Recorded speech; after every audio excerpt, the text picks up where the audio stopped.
Okay, and I'll go get the rest of them. Hi, everybody. Let me know if you can't hear me. My name is Richard, and this is my fiancée, Jane Lee Dykstra. She wrote the book, What Happened in His Life. Can you hear me okay over there? Okay. This story started 6 years ago when she broke every bone in her ankle and almost twisted her foot off, and we took her in for an operation which lasted 4 hours, and they put in a long plate and 6 screws and a big screw up her heel. When she was coming out of anesthesia, she looked up at me and she said, "I saw your father." And I said, how could this be? My dad had died 40 years before. And she gave me his name, which I had never told her, Kilmer Oscar Jr., and she looked up at me and said, "He was born in the Philippine Islands." And that was true. His parents were missionary teachers in the Philippine Islands. And then she said he hated to wear shoes, and that was my dad. The rest of his life, his childhood, he spent in the Hawaiian Islands, and all the time growing up, he would not wear shoes. So these were 3 things that my dad would know that she really did see him. Now I'm going to let Jane explain what happened that night, and then after that, the real story begins. So here's Jane. Hi. Actually, I was in California, and I'm from Oscaloosa originally, and I came back here to debut my book because I was where my home is, and we like it so much that we moved back here. But I wrote the book, What Heaven is Like, and for me it actually started the night before, because when I broke my ankle, Richard took me to see several specialists, and they all took a look at my x-rays, and my ankle was actually hanging over like this, and it was shattered, and 3 or 4 experts said I can't fix it. Finally, he took me to this one surgeon who said, "I think I can put you back together again, only it's going to be a very long surgery." So that scared me, and I had already heard, the only thing Richard had ever told me about his dad is that his dad had gone into the hospital for a minor procedure like I was going in for, but had died there and never came home. So the night before the surgery, I'm afraid, and I'm saying my prayers, and I'm telling God, "Please, God, I know Richard's been through this once. Don't let anything happen to me." And the only thing Richard had told me, the other thing was that his father had passed away 44 years ago. So I knew his dad must be in heaven somewhere.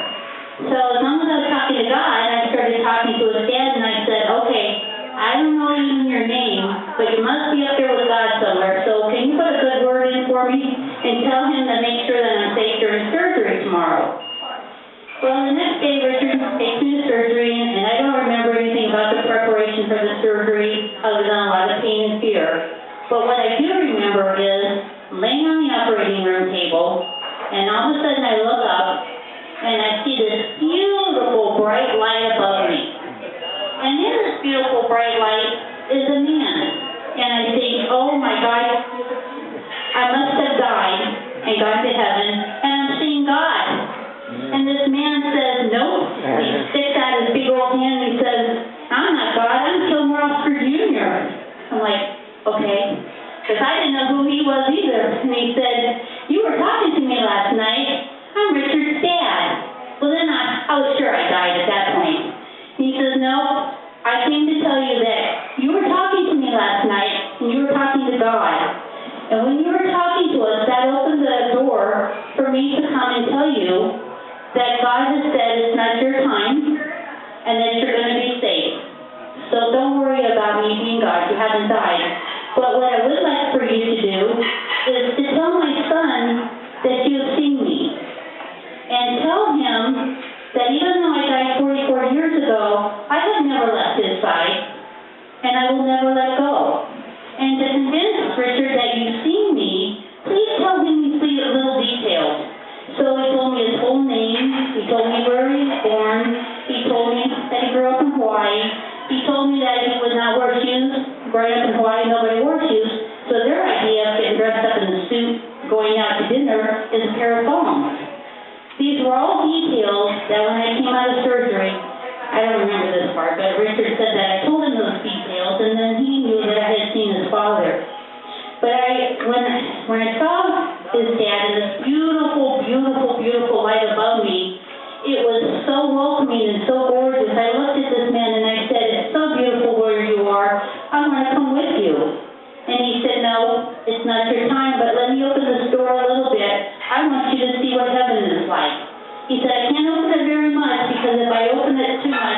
it'll be overwhelming for you. Richard's father opened the store maybe this much, and I'm here to tell you that the overwhelming feeling of love that God has for us came over me. And this door was only open this much, and the light in there was beautiful, and I could see all these angels peeking out the door trying to look at me. And at that moment, I knew I would never ever be afraid of dying.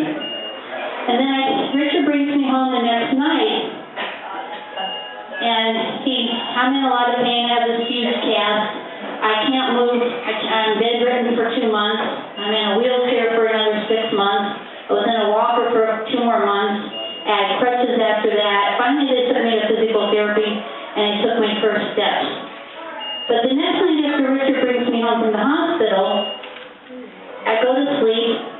I wake up in a dream, in a vision, and again, here's this big bright light again. So I think, oh no, I've now died at home. And this man looks at me and says, no, I'm Richard's grandfather, Kilmer Oscar Sr. And he holds out his hand, and I'm like, oh no, now I know I've died. And he says, no, and he has his arm around his son. He says, you remember Kilmer Oscar Jr. from the surgery? And I said, yes, I remember you. It was so beautiful, I wanted to come with you. And he said, well, now we want you to meet Richard's mom. So he reaches back behind him, and he pulls forward this beautiful woman. She starts hugging me and kissing me, and she says, hi, I'm Richard's mom. And I said, well, I'm sure now that I must have died. But what I have had are visions of these angels, and they began with Richard's family. And as I would tell Richard these stories, I didn't know any details about his great-grandparents or his grandparents or his mom or his dad or his great-great-great-great-great-great-grandparents. And so I decided that I had to write a book. And what I call my book is What Heaven is Like, because during these visions I have had those glimpses into what heaven is like. And I'm here to tell you that it's the most beautiful, wonderful, loving place that you can ever imagine. And when I'm in these visions, I feel all the love that God has for everybody, but only a little tiny bit, and I'm telling you, I feel cherished. And it's the most beautiful feeling that you could ever imagine. But I'm going to let Richard put in a couple words here, and I'll come back to tell you some more about what heaven is like. Well, since Jane was a small girl, she sleep-talked. And after we brought her home from the hospital, she would start sleep-talking. And my parents were able to communicate through her and tell me hundreds of stories. They call me the Little Tyke. Hundreds of Little Tyke stories. They told me about the day that they met at a football game. They relived their memories, such as their marriage and having their children. And they shared with us all these different stories. Now, I know we don't all have the same gift that Jane has, but I've learned to develop my gift and to listen to my mom and my dad. I know that they're there with me every day, along with all my family.